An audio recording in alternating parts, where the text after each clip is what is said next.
Western tops, leggings, kurti, palazzo, children wear retail તેમજ wholesale ભાવે મેળવવાની વિશ્વાસપાત્ર શોપ એટલે Muskan collection and Muskan dresses.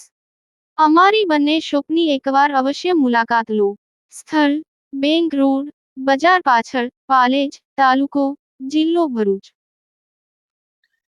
Jambusar BRC ભવન ખાતે આંતરરાષ્ટ્રીય વિશ્વ દિવ્યાંગ દિવસની ઉજવણી કરવામાં આવી। ભારતના માનનીય વડાપ્રધાન નરેન્દ્ર મોદીએ વિકલાંગ શબ્દના સ્થાને દિવ્યાંગ શબ્દનો સ્વીકાર કરી સમાજના દ્રષ્ટિકોણમાં સકારાત્મક અને ક્ષમતા પ્રદાન પરિવર્તન લાવતી અહમ પહેલ કરી છે।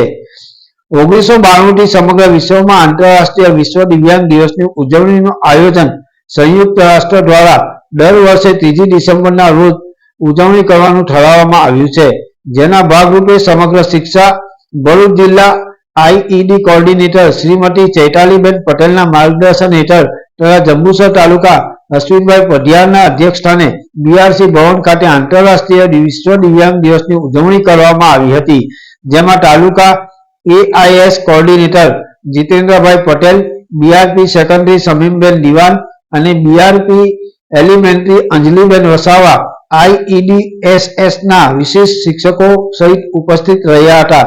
આયોજિત કાર્યક્રમમાં જંબુસર તાલુકાના ધોરણ 1 થી 12 માં અભ્યાસ કરતા કુલ 235 દિવ્યાંગ વિદ્યાર્થીઓમાંથી આશરે 100 જેટલા દિવ્યાંગ વિદ્યાર્થીઓ અને વાલી મિત્રો ઉત્સાહપૂર્વક ભાગ લઈ આંતરરાષ્ટ્રીય વિશ્વ દિવ્યાંગ દિવસની ઉજવણી કરવામાં આવી હતી, જેના ભાગરૂપે ચિત્ર સ્પર્ધા તથા વિવિધ રમતો રમાડવામાં આવી હતી અને ઉપસ્થિતોએ દિવ્યાંગોને પ્રયોગ ઉદ્બોધન કર્યું હતું। આયોજિત કાર્યક્રમમાં જંબુસર તાલુકામાં નવા નોંધાયેલા દિવ્યાંગ વિદ્યાર્થીઓ કે જેઓને હજી સુધી કોઈ પણ સાધન સહાય પ્રાપ્ત ન થઈ હોય એવા દિવ્યાંગ વિદ્યાર્થીઓને સાધન સહાયક કિટ્સ ઉપસ્થિત મહેમાનોના હસ્તે અર્પણ કરવામાં આવી હતી। આવો આપણે સૌ સહકાર અને સામૂહિક પ્રતિબદ્ધ દ્વારા દિવ્યાંગજનોના અધિકારોના સંરક્ષણ, તેમના ગૌરવ અને સશક્તિકરણ માટે પ્રેરણા સ્ત્રોત બનીએ। પાલેજ ટાઈમ્સ, ભરૂચ। નમસ્કાર। આજ રોજ 3 ડિસેમ્બર આંતરરાષ્ટ્રીય વિશ્વ દિવ્યાંગ દિવસ તરીકે ઉજવવામાં આવે છે। 1992 થી આ દિવસની ઉજવણીની શરૂઆત થયેલ છે। આજ રોજ બીઆરસી ભવન જંબુસર ખાતે જંબુસર તાલુકાના 235 બાળકોમાંથી 100 બાળકો વાલીઓ સાથે હાજર રહી અહીંયા બીઆરસી ભવન ખાતે દિવ્યાંગ દિવસ ઉજવવામાં આવ્યો, જેમાં બાળકોને વિવિધ રમતો રમાડવામાં આવી, વિવિધ સ્પર્ધાઓ કરવામાં આવી।